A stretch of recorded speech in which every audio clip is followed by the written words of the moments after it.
Penyebaran virus corona atau COVID-19 masih menghantui dunia, termasuk Indonesia. Tercatat hingga saat ini, orang yang terinfeksi virus corona di Indonesia sudah mencapai 309 jiwa. Dan angka ini bisa jadi akan bertambah. Untuk memantau perkembangan dan penanganan infeksi virus corona, pemerintah provinsi telah membuat situs resmi penyebaran COVID-19 di daerah masing-masing.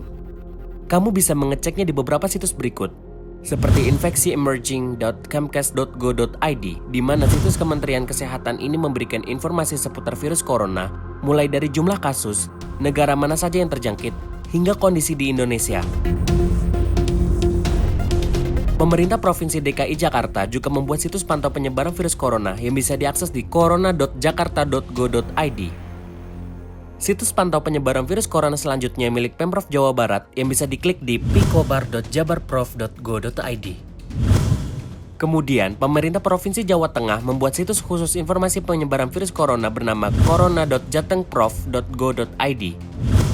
Untuk Provinsi Yogyakarta juga memiliki situs pantau penyebaran virus corona yang bisa kamu akses di corona.jogjaprov.go.id.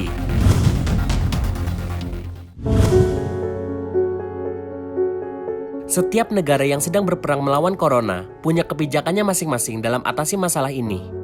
Misalnya saja seperti Tiongkok, Filipina, Mongolia, Italia, atau negara tetangga Malaysia yang menerapkan kebijakan lockdown. Di mana artinya negara terinfeksi virus corona mengunci akses keluar masuk orang-orang di negara tersebut, yang mana diharapkan dapat menekan angka penularan virus. Beberapa pihak berpendapat bahwa Indonesia perlu terapkan kebijakan lockdown.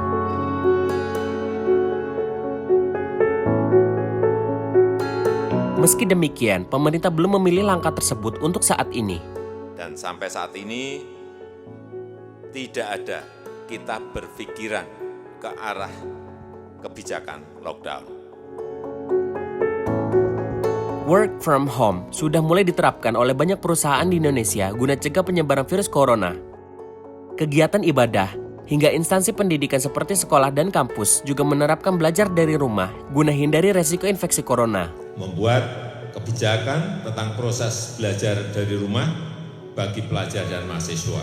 Sekarang pertanyaannya, apa yang akan terjadi jika Indonesia melakukan lockdown? Dengan terisolasinya tempat dan kegiatan, tentu hal pertama yang akan mendapat imbas adalah laju perekonomian yang menurun. Banyak orang kehilangan pekerjaan, hingga pengusaha yang gulung tikar. Di mana permasalahan dan penurunan laju ekonomi tersebut juga bergantung lamanya terhadap penerapan lockdown itu sendiri. Kemungkinan yang bisa saja terjadi lainnya ketika diterapkan kebijakan lockdown adalah panic buying, di mana orang-orang akan berbondong-bondong membeli kebutuhan sebagai bentuk antisipasi atau persiapan ketika masa karantina nanti. Hal tersebut terjadi di Perancis yang sudah menerapkan lockdown sejak 17 Maret, yang sebelumnya membuat orang-orang menyerbu sejumlah supermarket dan terjadi panic buying.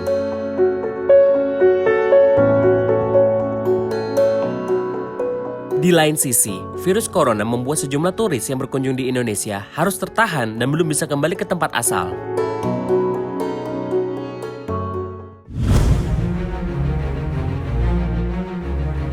Di tengah permasalahan yang sedang terjadi, beredar video singkat terkait pasien dalam pantauan yang ingin memeriksakan dirinya ke rumah sakit.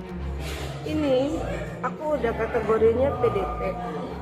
Namun, respon rumah sakit justru seolah menelantarkan pasien tersebut. Dan rumah sakit itu nggak tahu harus mau ngapain, harus gimana. Dan kita bisa dilepas begitu aja. Tersebarnya video tersebut pastinya membuat kepanikan di antara sekian banyak orang yang terancam terhadap virus yang kini sudah ditetapkan menjadi pandemi ini. Terlebih, rumah sakit menjadi tumpuan harapan buat banyak orang dalam menangani masalah kesehatan.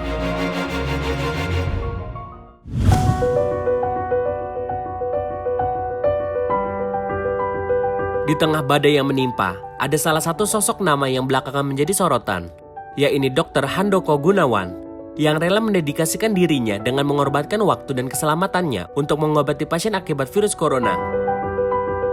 Dokter yang berusia memasuki hampir 80 tahun itu merupakan seorang dokter ahli paru.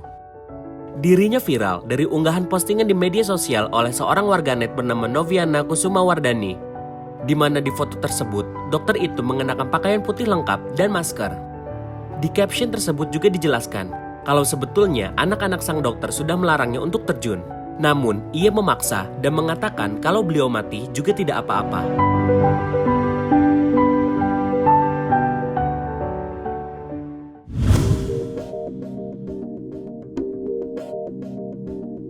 Di tengah mewabahnya virus corona, masker dan hand sanitizer menjadi produk yang paling banyak dicari orang. Bahkan saat ini untuk mendapatkan hand sanitizer di pasaran sangat sulit, dan harganya juga sangat mahal. Hal ini tentu menjadi kegelisahan bagi masyarakat yang membutuhkannya. Tak perlu bersedih, kita bisa kok membuat hand sanitizer sendiri. Kamu dapat mencampurkan 3/4 mangkuk isopropil atau alkohol, 1/4 mangkuk aloe vera gel, dan beberapa tetes minyak esensial di dalam wadah steril dengan menggunakan sendok yang kering dan sudah bersih. Ketika semuanya sudah tercampur, tuangkan ke dalam botol kosong yang bersih. Semoga tips ini berguna buat kamu ya sahabat Indozone.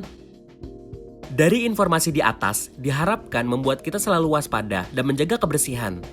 Bagaimana pendapat kamu? Silakan tulis di kolom komentar ya.